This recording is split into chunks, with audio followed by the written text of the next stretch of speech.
Hello, ladies and gentlemen, and welcome to the REC podcast, brought to you by the REC Toycast. I am your host, Roman Chavez, and with me, as always, Eric Icarus. Eric, I have a confession. What's up? I'm not feeling the show today, bro. You're not feeling it today? I want you to know it. I want the listeners to know. Okay. I think I ate some bad sushi, and but guys, I'm gonna power through. Okay. No, I just think you saw a bad trailer. You know what? That's like bad sushi. It is. Let's talk about that. Let's talk about that. Kids, if you pay attention to Monday Night Football, if you pay attention to Star Wars, Episode 9, trailer, I guess this is trailer 3, technically. Yeah. Dropped last night during halftime for the Monday Night Football. They've been doing this a bunch with Disney-owned properties over the last few years. Definitely the last 2 Star Wars and maybe Endgame. But the tickets went on sale at halftime. There's a trailer. Oh, wow. Yeah, tickets went on sale, trailer released, and it's been kind of this, we all time it at the same time and all this stuff. Okay. And it's interesting. Yeah, okay. You know, I like the kitsch of it, the fun of it. Yeah. And it's a cool thing because they don't really last Monday night, we thought that it was going to happen. The whispers had started to come out. But it came out the following week. And what do you think of the trailer? I can sum it up with meh. With a hard meh, huh? Yeah. Okay, all right. The last movie really was so underwhelming. Yeah. I mean, I literally just got around to seeing it maybe a couple months ago. Yeah. That's how long it took me to get to it.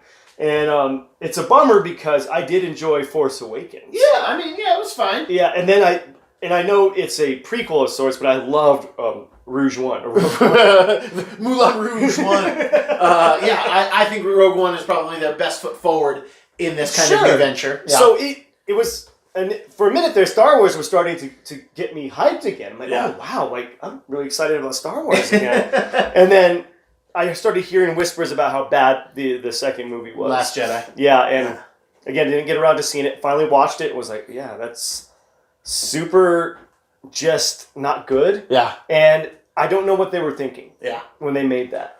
And now they're expecting me to get on board with this after that. Yeah.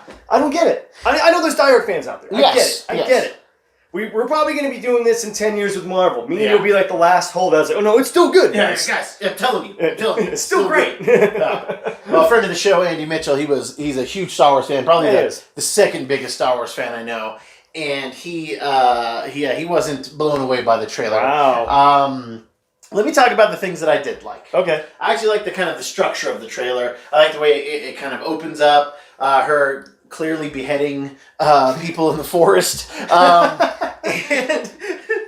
And I really like that kind of slow play on the Star Wars theme. Right, that was cool. It's really cool. It's just it's really setting a tone. It is setting a tone of finality. Sure. That we know that this is going to be hopefully the end of the Skywalker saga. I hope so.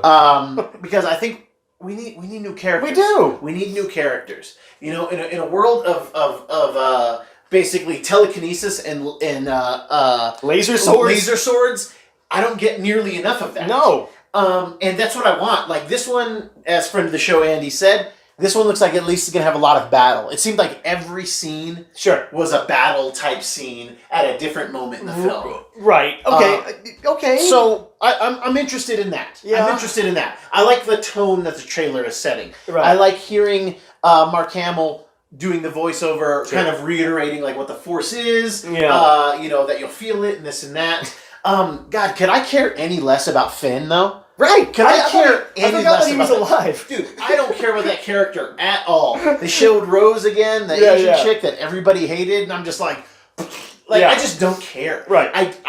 But I care about Rey. I'm very interested in You Rey. like Rey? Okay. I do like Rey. I think Daisy Ridley's solid actress. Right. And I'm digging her. You know, she's not a body type that I usually find attractive. I'm attracted to her acting. Sure. I think her acting is very, very strong. And it's funny, on counterpoint, I really I care about Kylo.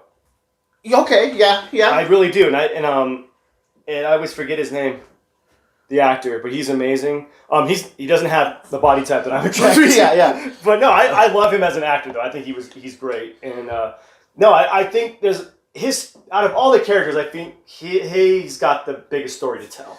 Yeah, I just feel like there's not enough information given to us, though, is the problem. Yeah, there's not. Like, you see him with all this conflict in Force Awakens. Right, which could have been amazing. Which could have been amazing. And then we see, like, a little bit of conflict in Last Jedi when he, spoilers, has the opportunity to kill his mom, right. You know, to kill the, blow up the ship she's on. Yeah. He doesn't. And I think he let anyway. time assassinate her. Yeah, oh, Jesus. Time after time. Cats in the cradle. All of these things play with the Kylo Ren parents. And I just felt like his character is very different in episode 7, right. 8, and it's probably going to be very different in episode 9. That's what I mean. He has no consistency as a character, but the way that I feel bad, but the way he portrays him, it's captivating. Yeah. He really does a good job. I mean, I'm sure he gets a script. It's like, wait a minute, hang on, what? This is tonally different. Adam in the last Driver movie is his name. What is it? Adam Driver. Thank you. I should know, like, he's great in everything. Yeah, he's pretty solid. I've never seen Girls. That was the only reason I had to watch it for reasons I won't get into. But he was the best part of that. He was the best part of that show. Yeah. Oh, Lena Dunham sucks. Yeah, she's the worst. She's the worst. Yeah. I can't. Yeah. Anyway, we're not even dedicate another show to that. But she does. She's not a body type I'm attracted to here. Oh God, she's just. But she's not a species I'm attracted to. Adam Driver though. Yeah. Boots up. I think that again, back to the way that the trailer looks. I really like how big it feels. Sure. When Kylo and her are fighting on that ocean, on whatever that is. I don't know if it's a ship that's like crashed, submarine type thing. Looks really cool, but it doesn't look very focused, the fighting. Like, I want to see some good... The best fighting in all of the Star Wars movies, is Forceless Chirrut Umwe, played by my boy Donnie Yen, the blind, Force-sensitive dude on Jeddah, fighting those stormtroopers. Right. Dude, it's the best fight scene in all Star Wars. Followed up, same movie, Darth Vader walking down the hallway. Oh, just murking people. I like that more than I like Duel of the Fates in episode 1. Right. So that's number 3 for That's me. number 3, because Ray Park guaranteed he choreographed that. Or, easily choreographed or that. at least, I mean, when he was younger, he could do those things. So, like, that's what I mean. I'm sure Ewan and Ewan's... What's his name? Help me out here. The Taken guy. I'm so bad with names tonight. Oh my God. What is his name? No, the guys. Eric's got to learn some names in the movie industry. Liam Neeson. There you go. Yeah, Ewan and Liam. You can say Qui-Gon and Obi-Wan. It fits here. Okay? But I was pertaining to the actors. Okay, all right. That they probably didn't have a lot of fighting experience. Yeah. Well, Liam at the time. Yeah. And so I fresh off of Rob Roy. I know. all the fighting that was going on in Rob Roy. But Ray Park probably had to okay, this is how we're gonna do it, and it looked amazing for what it was. I think he really stepped it up in that. It is amazing for what it is. However, I think that he also does it. He teaches at cons he'll go to, and he'll do part of the fight with people who can take choreography. Oh, so it's that pretty easy. easy. Yeah, he Gotcha. does maybe 10 steps with them. But when they do it at full speed, it looks really good. Well, there you go. But again, going back to the other parts of this franchise, it's terrible. Yeah, the lightsaber battles are awful. They're pretty bad. The Red Room in Last Jedi is good. It was good, but you could tell that everyone wasn't on their mark. Yeah, I even noticed it. And I don't watch stuff like that, but I'm like, wow, that guy in the back totally didn't get hit. And he's flying across the room. Yeah. I think you should chalk it up to Force. Yeah, man. But when you're swinging a sword and he's going like this, Force swords, right? Luke Skywalker can create a whole version of himself that looks younger with the Force. And Leia can still be around with the Force. Yeah. I mean, and she's clearly dead. Yes, but she didn't die in the movie, and they said that they weren't going to she died in a battle. So that they said they had enough footage. They had a perfect out for that character. They did. Although I'm one of the few people that really enjoyed in Last Jedi when she uses the Force to bring herself back in. It was hokey, but it looked cool. Visually it was great. So yeah. But this trailer, guys, this did move the needle for me. I'm going to watch it because I'm Star Wars vested, okay? Yeah, me too. But I feel like every Star Wars movie that I've been able to see since I've been able to see movies, so basically since episode 1, is when I could actually hey, let's go watch a movie, and my parents would take me to a Sure, film. sure. That wasn't an animated film. Right. Everyone is just like pure ecstasy and joy to like get to it, and then at the end of it, I'm like, oh, they did it to So me it's again. really like ecstasy. Then. You get a big up, and then you crash and feel awful. It's just an abusive relationship that we keep going back to. Yeah, it is. Keep going back to. Yeah, it is. And I don't know. I mean, I feel like they're still trying to shoehorn in a lot of the old stuff. So this is the finale. I'm okay with it. If you're bringing back Chewie, the Millennium Falcon, C-3PO, it's okay. If you're going to end it, give us the oldies so we can end this on a high note, please. Well, Jesus, we were watching the trailer, and then when C-3PO was like, "Oh, I'm saying goodbye to friends," Eric was like, "Oh God, does he have robot cancer?" Like, it was so heavy. It's so heavy for this simple trailer, and I get it. Again, the finality of this saga, of this 9-film.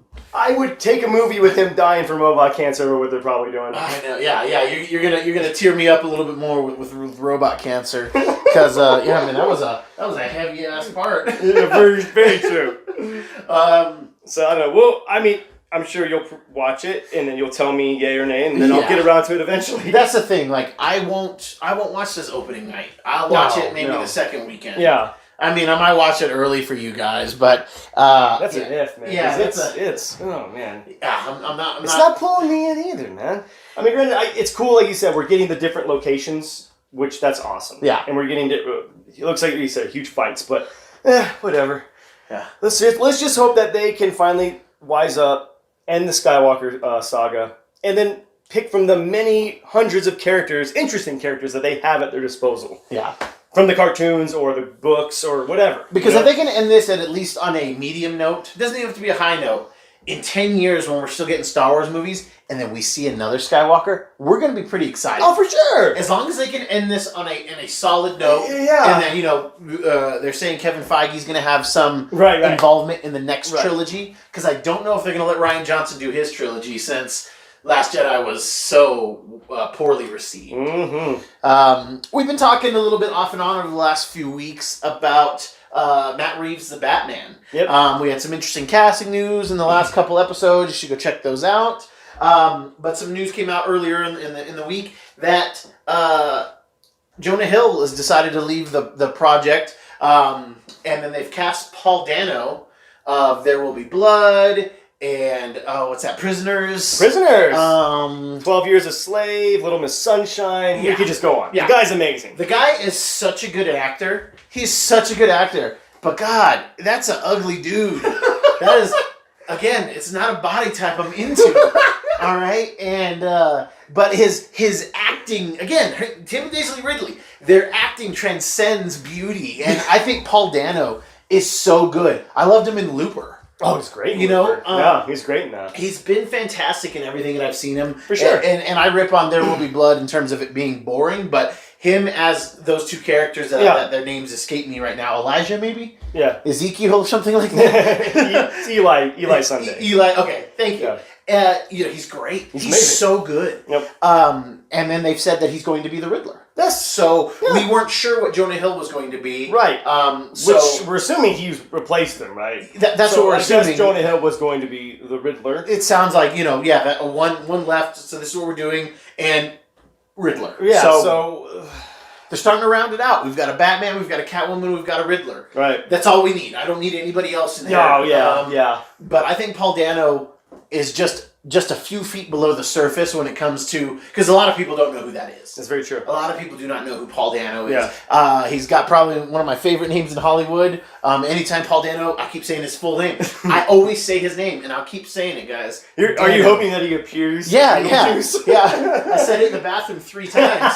Didn't happen. What's up with that, Paul Dano? But I'm excited for this, and I'm excited to see where they're going to go in this direction, because again, in a previous episode, I was concerned that we were just going to get kind of a Batman Returns reboot. Right. And now we're definitely not. What was it? I was okay with that as soon as Jordan said that they should bring in Max Schreck. I'm like, oh my God. Like, they need to get him in a think tank or something, because that's genius. Yeah, the guy's rattling off a lot of stuff a minute. He texted me today. Because I want Max Schreck back. He texted me today, and he was saying, because I posted up, if you're not listening to our REC Toy Cast, action figure reviews. They're up on our YouTube channel, and we just posted 2 new ones. One of them being Marvel Legends Valkyrie, and the big tuna himself texted me. He's like, I haven't watched your review yet, but this Valkyrie looks like Rihanna. Spoilers: the figure looks like Rihanna. Check it out. Yes. But I digress as usual. Yep. I'm excited to see how this is going to go, and Christopher Nolan did not do a Riddler in his franchise, which would have made the most. Technically, yes. No, he didn't. Yes, Mr. Reese is Mr. Reese. I mean, it's a subtle nod. It's a fan thing. It's a subtle nod. I'm not saying he was straight up Edward Nygma. No. But it was just like a cute, like, oh, this is like the Riddler, quote unquote. That's what I'm taking from it. I reject your reality and I insert my own. All right. I was surprised in the Nolan verse where he was trying to be so grounded. You literally don't take the most grounded character probably that Batman has as a villain. Yeah. This is the only guy who could actually exist. Right, because I could see him being like a cyber villain, putting up these crazy riddles or things online. Oh yeah, you have to solve it. Yeah. So like you said, that is feasible. Yeah. I can see it. But I feel like after Nolan and Goyer and Jonathan Nolan's kind of take on their big twist with Ra's al Ghul, they ran out of tricks. Yeah. They didn't know how to write mystery after that. Very true. And even when we were watching it, we were like, oh man, Liam Neeson would have been a way better Ra's al Ghul. This is stupid. And then it ended up being awesome, and I loved it. Very true. Wait, who's Liam Neeson? Liam Neeson is Qui-Gon Jinn and Rob Roy and Taken. It all comes full circle, ladies and gentlemen. I would like to see Paul Dano. I would like to see this put his star up there. Yeah. To everybody, in the last 10 years, we've had 4 different people play the Joker. Right. Including Gotham, that guy who plays him on Gotham. Right. That version of him. And people just keep trying to redefine this character that Heath Ledger just really made his own. Sure. And again, we've talked about this at great length. We're not really disappointed in any particular one per se. No, we're not. But man, like the Riddler is ripe to have that spotlight. Big time. It could be very interesting, and I would love for him to be somewhat like maniacal. Oh, big time. Like where he is doing these mysteries. Like he's more. I would love for him to be like Jigsaw. Yeah. With riddles and smarter. In terms of a little more sadistic in this, but sociopath, completely. Right. And I thinking of Paul Dano, that I think he could do that. That fits it to a T because he does play schizophrenic pretty well. Yes. And I'm still not even sure if there were if they were actually brothers in There Will Be Blood. I'm really not sure. I mean, he's now I feel like I'm more on board with this movie. Yeah. If you listen to the previous podcast, I'm a bit skeptical on it, and it's totally, it's just, I don't know. I feel like he brings a sort of gravitas to it, I guess, he's got the chops because he grew up ugly his whole life. So he's got to... Man, lay off. So he really had to hit that theater, theater class was his way, was his in, all right? Paul, if you're listening, I know you are. Hey, we love you here, buddy. You're not easy to look at. You're kind of hard to look at for me. So please, redefine the Riddler for me. Redefine the Riddler. I think you can do it, man. Sorry, guys. The Star Wars trailer really gave me some indigestion. It put me in a weird place tonight. It's funny, someone got Adam Driver and Paul Dano confused one time when I was talking. Really? I don't think they look at all alike. Yeah. They're both good actors, though, I guess. But I don't know, man. I want to agree with what you said on a few podcasts ago, besides Paul Dano being ugly, that I think they need to start giving us more. I want to see a set photo. I want to see some costumes. Oh, yeah. Mm-hmm. Give us something, man. Yeah. I mean, instead of a casting list, which, it's cool, great, but give us a concept drawing. Something. Yeah, like, it's just like with the Black Adam movie. Like, The Rock's been attached to the Black Adam movie for like 6 or 7 years. Right. Easily. He keeps showing up in public in Black Adam t-shirts. You know, like he's really trying to I feel like that like killer instinct in The Rock won't let him leave the project. Right. Like he's like, no, I'm pot committed. Yes, I'm doing this. I've been attached to this movie longer than my second kid has been alive. Like, this is going to happen. I'm going to do it. And in the meantime, it's like, I bet you Marvel's like, hey, dude, we've got some roles for you. Yeah. But I'm surprised he's not. I'm surprised he's not the Thing. He could be the Thing. You know, he might be fun, but he's a show stealer that way. And Thing's got to play the tambourine, man. Yeah, he does. He does have to play the tambourine. But he gets a wicked tambourine solo. I mean, Thing is good. Eric used to be good at that in high school. High school marching band. Play a mean triangle. I agree, you know, of course, because I said it a few episodes ago. Just give us something. Yeah. Give us screenshots of Pattinson in the suit. Pattinson lifting some weights. There you go. You know, something like that. Look it up. Or, man, it's just... We've been done dirty so much by DC. Yeah. Too many times. And...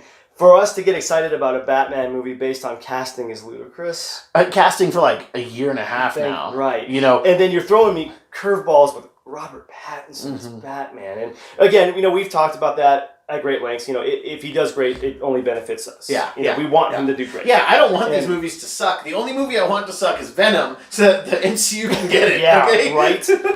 And, you know, and then they're casting... And again, maybe they're trying to go the Marvel route and cast maybe some lesser names. They've seen what Marvel has done with these lesser names. And you're able to get these guys into contracts for 6, 9 appearances. Right. And they're hungry. They want to show you what they got. They're going to give it their all, as opposed to casting some seasoned actors, which I think Marvel is starting to do. And you can tell, like, oh, yeah, they maybe just took this because it was a Marvel. Just to kind of bolster, you know. Because I feel like, you know, people are going to watch Eternals because it's Marvel, but... A few more people might watch it because it's got Angelina Jolie. Sure. Yeah. And I don't know, man. I again, time will tell. I mean, we'll watch it. I'll watch it. It's Batman. Yeah. I'm gonna watch it. Yeah. And and again, I want to know if this is going to how this is going to tie into DC's extended universe, or is this going to be another situation like Todd Phillips' Joker, where it's like, okay, this is its own. Self-contained thing here, kids. It kind of sounds like they want to do that, but just let's flashpoint this thing. Let's make the Flash movie. Let's flashpoint it, and then let's just start over. It's a smart way to start over. The fans will love it. You lost Henry Cavill, right? You know, yes. And then what a perfect way to recast Superman. Yeah, you can do it now. And it's a bummer because I really think he is a great Superman. We didn't get a lot from him. No. I don't think they gave him enough to work with, and you know, I do feel bad for DC, and I don't know, man. Look, and they're officially going to lose me if this Batman movie sucks. And I'm going to tell you, Henry Cavill, that's a body type I like. I do too. Oh man, like when he did that thing in the loading his arms in Mission Impossible. Oh, dude, yeah. I'm like, okay, and he's fully clothed. Oh, exactly. And he's loading up those guns. Oh yeah, take my hetero card right there. I turned it in. Yeah, he's mine. Yeah. But I don't know, man. We'll see what happens, man. I don't know. I don't know what. Do you even know like a bit of the story? Are they pulling from any certain comic book or? Dude, they literally just hammered down who the second antagonist is. You know, so I'm not sure, but I trust Matt Reeves. There's not a Matt Reeves movie that I hate. Sure. And what's your favorite Matt Reeves movie? My favorite is it's probably Cloverfield. I really enjoyed Cloverfield because I didn't think it was going to be good at all. The bar was really low. I haven't watched it. Maybe I've watched it twice. Yeah, I think I've seen it twice as well. Yeah. But I love found footage. And I can really enjoy some good alien stuff. I love a survival tale, and I mean, so it hit a lot of the points that I wanted. Yeah, it was great. I liked his version of Let Me In. Yeah, it was good. You know, that was really solid. Yeah. The way that he used Richard Jenkins or Paul Jenkins. Richard Jenkins. As Patty Jenkins. Yeah, Patty Jenkins. The way that he kind of changed that character, because in the Swedish version, that dude, the caretaker, is a pedophile. Oh, really? Yeah, and like he's like into the vampire chick, and you know, but in this it was a very cool twist on like making, like, oh, she befriended me when I was a boy, Right. and then kept me here. See, I think he should take that and apply it to the Batman, and then Paul Dano can be the diddler. Oh, the diddler. Come on. Man, do you hear those crickets, kids? I know, you want to get more gritty and real? We need more diddles, less riddles. Oh my god.